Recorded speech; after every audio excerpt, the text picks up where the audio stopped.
কুকর্ম থেকে বাঁচার জন্য, পাপের কাজ হইতে বাঁচার জন্য আল্লাহ তাবারক ওয়া তাআলা যেইগুলো আমল দিয়েছে, যেইগুলো কাম দিয়েছে, ওইগুলো কামের ভিতরে আমাদের রাস্তা নিতে হবে। তাছাড়া এই আযাব থেকে বাঁচার কোনো রাস্তা নাই। এক নম্বর রাস্তা, খুব ভালো করে বলবেন, এক নম্বর রাস্তা আল্লাহ তাবারক ওয়া তাআলা বলে দিয়েছে, উতলু মা উহিয়া ইলাইকা মিনাল কিতাবি ওয়া আকিমিস সালাতা ইন্নাস সালাতা তানহা আনিল ফাহশাই ওয়াল মুনকার ওয়ালাযিকরুল্লাহি আকবার ওয়াল্লাহু ইয়ালামু মা তাসনাউন। এক নম্বর আমল হইল, ও নবী, তোমার উপরে যেই কিতাবটা আমি নাজিল করে দিয়েছি, ওহী করে দিয়েছি, ওই কিতাবটাকে আঁকড়াইয়া ধরো, ওই কিতাবটাকে তুমি তিলাওয়াত করো, ওই কিতাবটাকে অধ্যয়ন করো, আর ওই কিতাবের ভিতরে যাহা কিছু পাওয়া যায় তুমি ওর উপরে গবেষণা করা শুরু করে দাও। সুবহানাল্লাহ। এই কিতাবটাকে আমরা সরাইয়া দিয়েছি, এই কিতাবটাকে আমরা তাকে রাখিয়া দিয়েছি, এই কিতাবটাকে এমন ভাবে বন্ধ করে দিয়েছি, মাকড়ার জালে তাকে জ্বালাতন দিয়া একদম ময়লা করে দিয়েছে। জীবনের তরে একবার খুলে পর্যন্ত দেখি নাই, ঠিক কিনা কও? এর ভিতরে যে সূরাতগুলো আছে, এর ভিতরে যে আয়াতগুলো আছে, জীবনের তরে একবার পড়ে দেখি নাই। পড়া তো শিখা দূরের কথা, একে আমরা আমল তো করা দূরের কথা, জীবনে মক্তবের বারান্দা পর্যন্ত যাই নাই। মিশা কইছে না হাসা? এই কারণে মানুষ পাপের রাস্তার ভিতরে ঢুকছে। কারণ হইল, যেই কিতাবটা আমাদেরকে মূল মন্ত্র হিসেবে আল্লাহ তাআলা দিয়েছিল, কিতাবটা দূরে সরাইয়া দিয়েছে। মিশা কইছে না হাসা? যেই জায়গার ভিতরে কোরআনের তেলাওয়াত হয়, যেই জায়গার ভিতরে কোরআনের বর্ণনা হয়, যেই জায়গার ভিতরে কোরআনের আমল হয়, শয়তান সেই জায়গায় ঢুকতে পারে না। সুবহানাল্লাহ। দুই নম্বর আমল হইল, আল্লাহ তাবারক ওয়া তাআলা রাসূলকে বলে দিয়েছে, আকিমিস সালাহ। কি ভাই? আকিমিস সালাহ, নামাজকে কায়েম করো।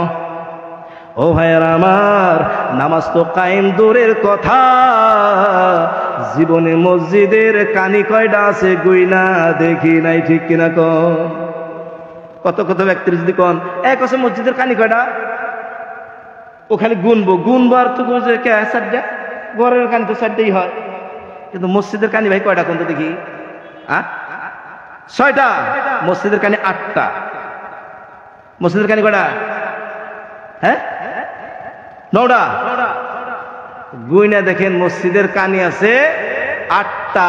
মিশা কইছেন হাসা? 6টা কানি ভিতরে আর 2টা কানি বাহিরে। মিশা কইছি? কথা কয় না। আমি যদি ভুল করে হিসাব করেন না, ভিতরে 6টা, 4 খোটার 4 কানি, মেহরাবের 2 খোটার 2 কানি, ঠিক কিনা কোন? আর বাইরে থেকে 2টা, মেহরাব বাইরে গেছে, যাওয়ার কারণে বাইরের থেকে 2টা কানি, এই হইল 8টা কানি। জীবনে কেউ কইতে পারে না মসজিদের কয়টা কানি। ও তার মানে জীবনেও ভিতরে যায় না, হিসাবও করে না, ওর ভিতরে কি কি আছে কই পারবো না। কতজন যদি কয় এই মসজিদের ভিতরে কি কি থাকে, কয়ারবো কি? জীবনে মসজিদে যাই নাই, কই থেকে ঘুমো। আমাদের দেশে কান কাটানোর একটা জায়গা আছে, শুনছেন কি? কান কাটানোর জায়গা, এটা কিন্তু একটা মশহুর জায়গা। এই শিমনিতলা থেকে ভিতরে যায় একটা জায়গা আছে। বহুত দিন আগে ওই জায়গায় জামাতে গেছিলাম, 2000 সনের কথা। কত সনের কথা ভাই? 2000 সনের কথা। ওই জায়গায় জামাতে গেছি। জামাতে যাওয়ার পরে আমরা ওই যে গাছের ভিতরে মানে দাওয়াত দেওয়া শুরু করছি। এক ভাই তার মানে এই বাগুন ক্ষেত নিয়ে দিচ্ছে, চারদিক দিয়ে বেড়া দেওয়া আছে সুন্দর করে, একদম পুরো শক্ত বেড়া। ওর ভিতরে সেবার জন্য বেরিয়ে দেবেন, ওই বাড়ির থেকে এক দরজা দিয়ে আসলে তার মধ্যে বাগুন খেতে ঢুকে যায়। ওই বেচারা বাগুন ক্ষেত নিয়ে দিতেছে। বললাম যে ভাই একটু আমাদের সঙ্গে একটু মোলাকাত করেন, আমরা 2টা কথা কম। বললো যে আপনার অন্তেই কন, যা গেল অন্তেই কন। সে আর নিরান ই করতেছে না, বাদ দিতেছে না। বারবার বলছে একটু আপনার সাথে মুসাফা করি, আপনার বরকতের হাত দিয়ে মুসাফা করলে হয়তো আমাদের গুনাহ মাফ হবে। ও বলছে না ওইতেই কন, যা কল ওইতেই কন। তখন বললাম যে আমরা একটা মসজিদে জামাত আইছি, তো আপনি একটু মাগরিবের টাইমে যাবেন। কলিকা আমাদের তো মোল্লা রেখে দিছি, তারা মসজিদে যাব,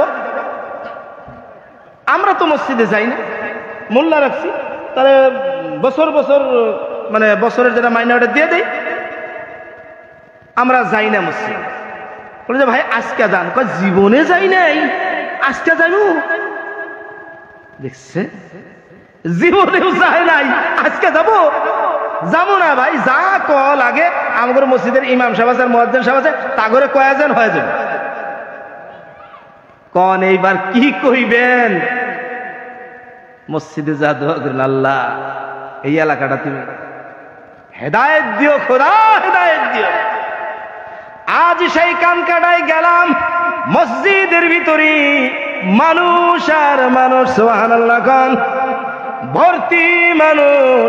যাইয়া দেখলাম মাগরিবের সময় একদম মসজিদ ভর্তি, ইমাম সাহেব নামাজ পড়ায়। মসজিদে যদি বলে ভাই অল্প সময় কথা আছে, সকল লোকগুলো বসিয়া যায়, সুবহানাল্লাহ। যেই জায়গায় দাওয়াত দিয়েছিলাম সেই জায়গার মসজিদে যাইয়া সভা করলাম। কিছুদিন আগে লোকগুলো এত আদর করে, এত মহব্বত করে ভাই, তার তুলনা পাওয়া যাবে না। কত জায়গার কথা, সেই 2000 সালের কথা, আর এখন হলো 2022-23-24। ও ভাইরা আমার, যদি কেউ মসজিদের ভিতরে যায়, নামাজ যদি আদায় করে, ওই ব্যক্তিটা আল্লাহ তাবারক ওয়া তাআলা বলে দিয়েছে, ইন্নাস সালাতা তানহা আনিল ফাহশাই ওয়াল মুনকার। যেই ব্যক্তি নামাজ পড়ে, সালাত আদায় করে, যেই ব্যক্তিটা বারবার মসজিদে যায়, আল্লাহ তাবারক ওয়া তাআলা ওই ব্যক্তিটার জিম্মাদারি নিয়ে নেয়। ওই ব্যক্তিটা পাপের কাজ হইতে আস্তে আস্তে করে দূরে সরে যায়, বেহায়া বেশরম কাজ থেকে দূরে সরে যায়। কোন সুবহানাল্লাহ। মসজিদে মানুষ পাওয়া যায় না, কেন পাওয়া যায় না? এই কারণেই পাওয়া যায় না, অন্তরাত্মাটা এমন ভাবে নাপাক হয়ে গেছে, শয়তান ওই জায়গার ভিতরে বাসা দিয়ে বসেছে। ঠিক কিনা কও? মসজিদে মানুষ পাওয়া যায়, মাগরিবের টাইমে কিছুটাও পাওয়া যায়, ওজোরের টাইমে দেখা যায় ইমাম সাহেব আর মুয়াজ্জিন আর টাইনা টিনা 2-4-5 জন আসে, 2-4-5 জন আসে। আলহামদুলিল্লাহ এই জায়গার ভিতরে মনে হয় না নামাজি আছে, এই জায়গার ভিতরে নামাজি আছে। আমাদের এলাকায় মসজিদে ফজরের টাইম মানুষ নাই, ইশারের টাইমে একদম 2-4-5 জন, ফজরের টাইমে মানে যে আজান দেয় ওতে আর ইমামটা খুব জোর করে আসে, বুঝছেন কি? তালিদ দিয়ে আসে, পাপের কাম বন্ধ হবো, কন পাপের কাম বন্ধ হবো। আর একটা বেমার আছে, এই নামাজটা যে পড়বো শেখা লাগবো না, শেখা লাগবো না?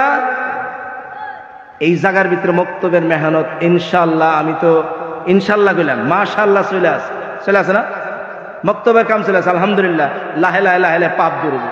মক্তব যতদিন আছে মনে করেন যে মসজিদের মুক্তাদি পার্মানেন্ট, মক্তব শেষ, মসজিদের মুক্তাদি লাহে লাহে লাহে লাহে হারাবো।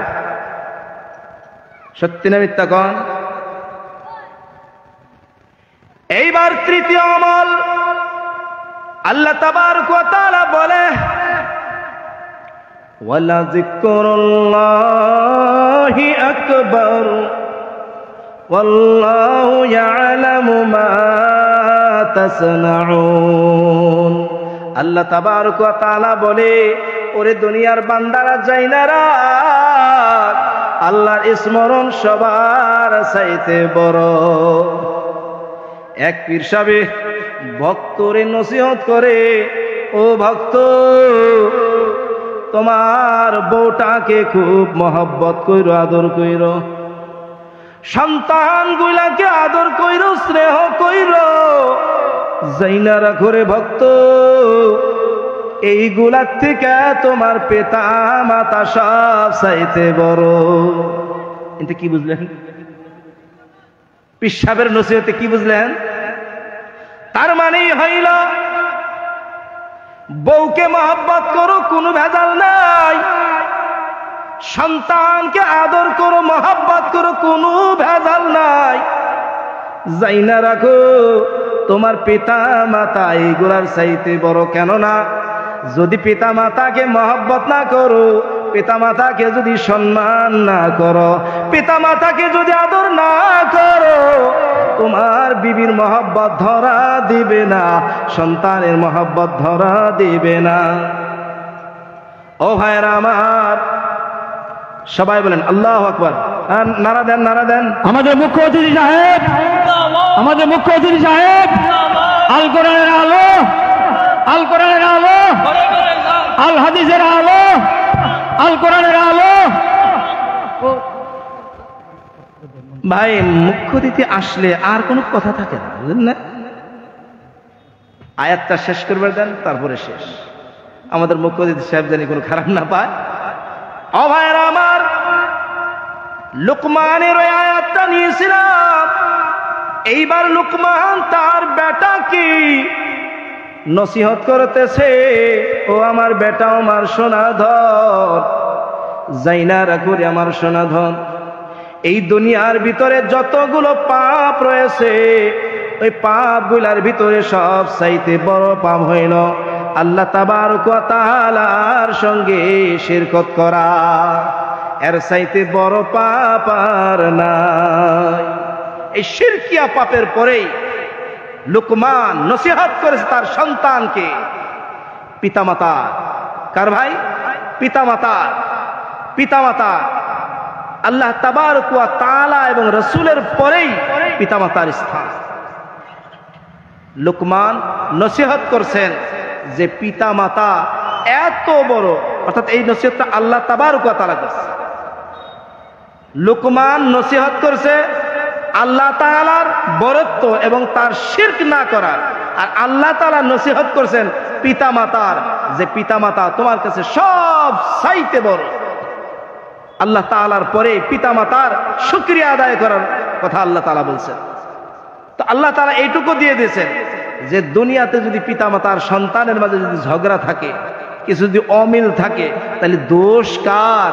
ওই কথাটা আল্লাহ তাআলা বলে দিয়েছে, ওয়া ইলাইয়াল মাসির, ওয়া ইলাইয়াল মাসির, আমার দরবারে বিচার হবো। এই বিচার কোন দরবারে হবো? আমার দরবারে হবো।